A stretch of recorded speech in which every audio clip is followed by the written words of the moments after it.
start your day unlike any other. You opted for tea instead of coffee. Inside of your office, pecking away at keys, maintaining the facade of being busy. You keep reminding yourself that the weekend is almost here. Just 2 more days and you can take a break. Be yourself and relax.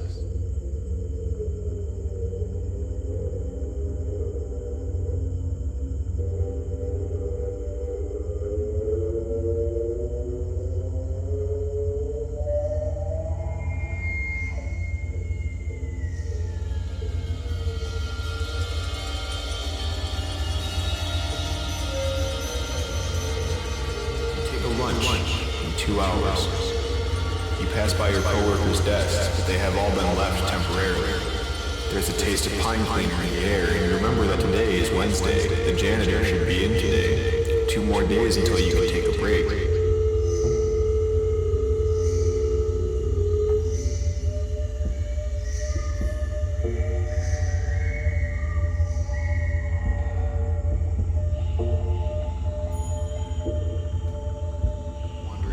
Same hallway without any new results. The scenery doesn't change and the door opens the same way. In a form of defiance you dig beneath, and only then do you find it. Not that it was hidden or lost, but you would have to be searching to discover it. Like a pattern among seemingly random waves. A break in the tedium, a step aside from the waterproof laminated stock cards of the do's and the don'ts. A change, not grand, not noticeable, but also not minute or impactless. The fragility of an eager mind begging to do more than the repeating chore list week in and week out. As the coarseness of sandpaper tongue envelops your arm to draw you in, you look back one more time to the common life you lead.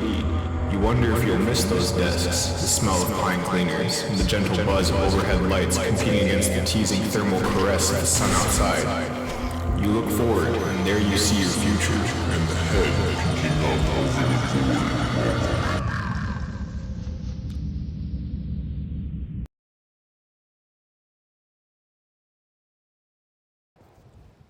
Death trash is gross. To quote, game gross. I refunded this game. Isn't for me, and there's some dumb things in this game. No gender with bad graphics, hard to tell which is male and female, and the vomit stuff, just no thank you.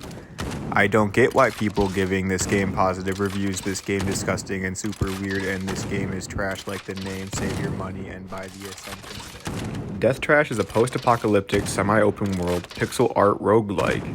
What do those buzzwords mean? You're going to be controlling a pixelated 2D figure, running around a pixel world with map borders and a larger connective map while entering into real-time combat with marauders and other forms of future tech. So, what sets Death Trash apart from other PASOWPARLs? Flesh, guts, viscera, puke, and trash. There is a lot of trash in this game. Go figure. The world of Death Trash is unforgiving, and it will continue to eat you up, spit you out, and use you as organic lubricant to fuel its generators. You start out as you would in any RPG, alone, in a cell, and with a scattered past. Your status? Exiled. You came from a variable utopia, but you were cast out with other criminals and vagrants due to your sudden onset of flesh disease. So what do you do now? Figure it out. The world is your oyster. Just keep your oyster on that side of civilization now. Once outside, you're going to encounter the Flesh Kraken. FK is a gentle giant, and he's going to ask you to find him some friends. You can opt out of this quest, but you're not an asshole and you see that he's stuck in that wall, so you agree. You venture forth with confidence and certainty into the great unknown before being shot down by a marauder. That's Death Trash. There are plenty of things to do in Death Trash. Thirsty? Of course you are. The standing temperature outside is 105 and you've been trekking through the desert. Grab a drink at the puke bar. You looking for some companionship? How about a nice regal lady with plentiful assets? She gives off stay-at-home vibes, but somehow you get the feeling she enjoys pegging. Looking for more of a challenge? Play in permadeath. Get 20 minutes in, step on a mine, die, and start all over. Kill a boss, rejoice, step outside, and die to the sentry bots you snuck by earlier. Death Trash's world is not politically correct, because the people in Death Trash believe in religious oligarchy and anarchy. Despite what 13-year-old me believes, while shopping at Hot Topic and memorizing lines from Fear and Loathing in Las Vegas, anarchy isn't cool. They also don't believe in veganism. Who would? The people of Death Trash got it figured out. When the world inevitably begins rationing out food supplies due to vast deforestation and the heat destruction of crops due to CO2 emissions, there will always be one source of food that keeps on coming. Flesh. So crack open a cold one and an old one and have a feast. Death Trash.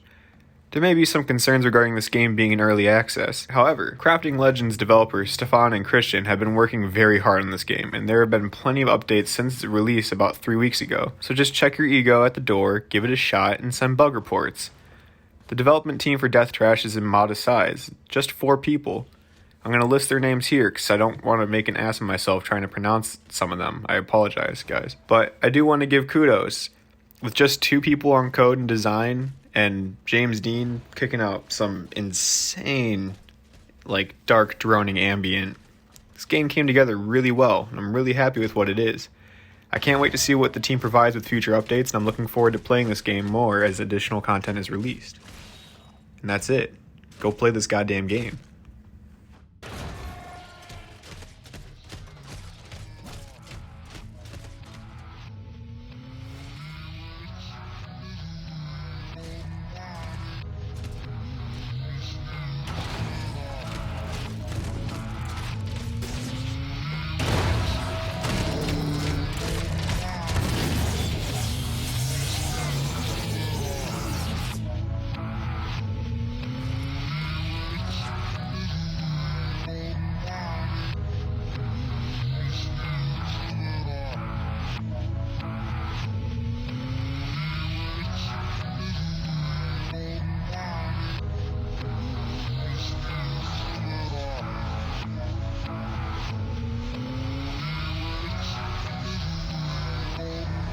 We can't discuss ongoing investigations, Ed, with anyone.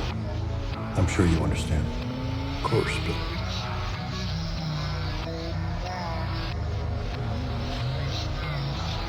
It's a taxing lifestyle. A lot of factors that go into success. As I got better, I was very careful that all conditions were exactly right. This person you're after, he has an overwhelming fantasy life. Fantasies of what he's done, what he wants to do, how he's going to improve. These dreams will consume him. Soon the real world won't even compare. How do we catch a fantasy, Ed? You can't, if he's any good. You'll never see it. You'll live like any other person, have relationships, hold down a job. We know killers don't have the tools to manage real life. They come from marginalized backgrounds, they break under the pressure of what they've done, they make mistakes. Seems to me everything you know about serial killers has been gleaned from the ones who've been caught.